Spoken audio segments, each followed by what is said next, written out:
The Money Show. With Bruce Whitfield on Talk Radio 702, your number one news and talk station. The Money Show brought to you by the Old Mutual Investment Group. Do great things. A great pleasure to welcome to the studio this evening Antonio Bautista, Vice President of Hard Rock Cafe International. He's got a special focus on Europe, Africa and Asia. Hard Rock Cafe used to be in South Africa, Antonio? That's correct. We were here a few years ago. Okay, and why did you go?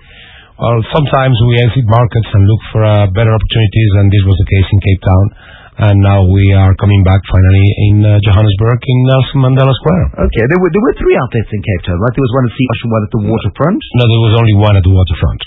And what were the other ones? Because people are telling me that there were Hard Rock cafes in Sea Point and in Rondebosch. Those weren't real Hard Rock cafes? I'm afraid I'm not even aware of those. Oh, really? Okay, so it was somebody taking a bit of a chance with the brand. It could have been. It could have been. But luckily now we are here with the authentic Hard Rock Cafe in Nelson Mandela Square. And the one in Joburg, there was one here a while back, but that wasn't a real one either. Well, it was not an affiliate, but it was a legitimate cafe.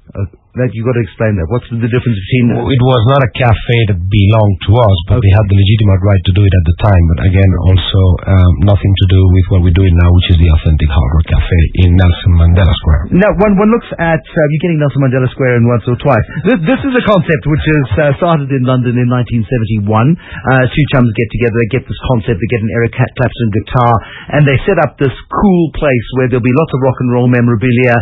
And actually, it's taken off. And you've got some product of rock and roll memorabilia anywhere in the world. We do. We have 70,000 pieces of memorabilia, and it keeps on growing. And in this particular cafe, we brought over 110 pieces that were selected by our team, some of which are from local artists too. So I encourage you and everybody else to come see the collection. It's quite stunning. And is this like a moving art exhibition? So you'll take these 110 pieces from the Hard Rock Cafe in Sandton at some point in the future, pop them in New York or wherever the case might be, and bring other stuff in? We do that every 5 to 7 years because it's quite a logistical nightmare. Sure. However, what we do, we have itinerary with a collection that we bring with different cafes. So there is I guess, a movable collection that goes from cafe, which is called Hard Rock Treasures, and that will arrive eventually in South Africa sometime next year. What is the value of these 70,000 items? And that's an item that we don't disclose as being a private company, certainly a substantial and meaningful amount. Okay. Can you tell me what the most valuable item is that you have? There's a couple of pieces out there. Obviously, the guitar from Eric Clapton would be very valuable. There's also a letter from John Lennon that is very, very, very valuable. So there's quite a few items there that are, quite expensive. What is going to be the single most iconic item in the Hard Rock Cafe at Nelson Mandela Square in Sandton? Before you do. In terms of memorabilia, yeah. I think it'll be hard to choose. I mean, I think we have the Jackson 5 wall, which is very important. I mean, in terms of an iconic representation of what pop culture was.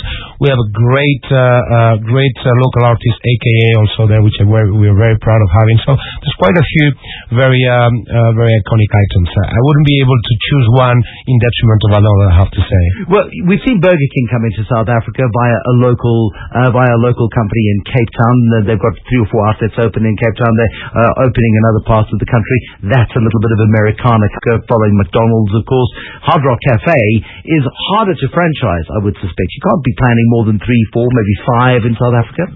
You're correct. I mean, it's quite a different type of business. We're on the casual dining. We worked on scratch recipes, and we open 1 cafe per city. So it's a completely different business model.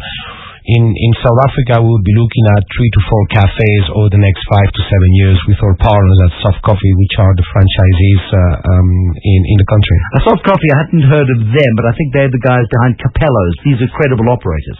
They are very credible operators, and yes, they have other brands that they manage and franchise themselves. But these are the guys with the sole right to the Hard Rock Cafe concept in South Africa. We're not going to get the fakes coming through. Absolutely, they are the franchisees for Hard Rock Cafe restaurants in South Africa. And we got the one in Nelson Mandela Square. You did the Hard Hat tour today to show this is what it's going to look like inside. There's the staircase, all of that sort of stuff. With Cape Town opening? Well, we hope to open sometime next week. We don't have the exact date, and that will Next depend. week or next year, sorry? No, next week. Next week. Absolutely. No. My apologies. Okay. In Cape Town would be next year, towards the end of next year. Yeah. Back at the waterfront where the last one was? The location is not yet defined, so we're still looking into that. As soon as we have something, I promise I'll let you know, Bruce. What is this market, though? What is appealing about the South African market right now to see you make this comeback? Well, there's two things. I mean, obviously, South Africa is one of the most important countries in the continent, and I think for us it was a must to come back. And the time was determined by finding the right partner, which we strongly believe we have, and finding the right location. So I think Nelson Mandela is the right location, and the people at Softcopy are the right partners, so that's why we're here. Is this part of a Pan-Africa strategy for Hard Rock Cafe? Are these the first routes that you're putting down on the African continent, or does this remain a South Africa business? This particular case with Soft Coffee South Africa right now, we're certainly looking at opening other markets in Africa, but right now we're focusing on this one, and specifically in the Johannesburg Cafe. There we go. Antonio Bautista, the Vice President, Hard Rock Cafe International. Special focus on Europe, Africa, Asia, and Nelson Mandela Square.